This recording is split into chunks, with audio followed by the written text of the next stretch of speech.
আম্মু মুরগির ডিমগুলো এভাবে খাওয়াই দিলেন? মুরগি কুচি বসলাম না যে আর ছেলেপিলি খাওয়া করতে আবার এইভাবে আর ওইভাবে আছে।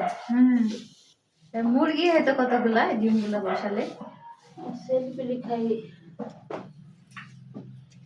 হবে।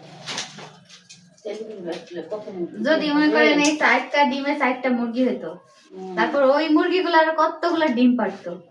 ছেলেপিলি বাইশ থাকলে ওরকম কত মুরগি বাজার থেকে কিনে আনতে। তারপরে সেই ডিমগুলো থেকে আরো কতগুলা মুরগি হইতো, কিন্তু কি করলেন, খাওয়াই দিচ্ছেন। তাহলে হবে। ডিম আর কি রান্না করবেন?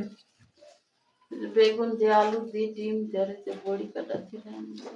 কুমড়ো বড়ি? কুমড়ো বড়ি রান্না করা হবে আজকে। কুমড়ো বড়ি, ডিম, আলু, বেগুন একসাথে, সিম আলুর ভাজি। এই যে সিম আর আলুর ভাজি।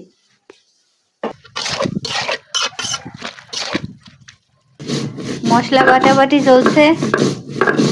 কি কি বাটছেন আম্মু?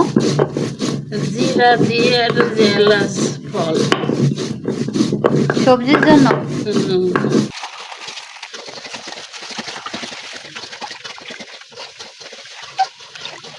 পুষি ডোরা সিম্বার জন্য এই যে তেলাপিয়া মাছ, এই মাছগুলো এখন ভাজতে হবে। সারাদিন হবে আম্মু এই মাছগুলো ভাজলে?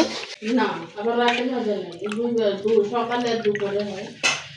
তাই সকালে ভাজলে সকালে আর দুপুরে, রাত্রিরে আবার ভাজা লাগবে। পুষি তোমরা তাহলে তো নানিকে ধ্বংস করবে একবারে। ও পুষি, তোমার নানিকে তো তুমি একেবারে ধ্বংস করে রেখে যাবা দেখছি। পুষি এতগুলা করে খাই খাই, নানির জন্য দোয়া করো, বেশি বেশি দোয়া করো। নানি যেন সুস্থ থাকে, ভালো থাকে, আর পুষিকে যেন বেশি বেশি মাছ খাওয়াতে পারে। পুষি সেই দোয়া করবে, তাই না পুষি? এই যে মশলা বাটা শেষ, এখন রান্না হইলে আমরা খাবো। ভাজি কত দূর? ও ভাজি তাড়াতাড়ি হোক, খাবো। আমি সিম ভাজি খাই আম্মু। মেলা মেলা খাই, তাই না? আমি অনেক বেশি বেশি সিম ভাজি খাই। মই বলে সিম ভাজা অনেক পছন্দ। তো আব্বুরও সঙ্গীত খাই, কিন্তু আমার ভালো লাগে। আব্বুকে সিম ভাজি যেরকম কে দিবা সেরকম সিম ভাজা রুটি ওইসব পাইলে তো আর কিছু লাগে না ওদের। কুমড়ো বড়ি কে খাই? কুমড়ো বড়ি সবাই আমি তো খাই না।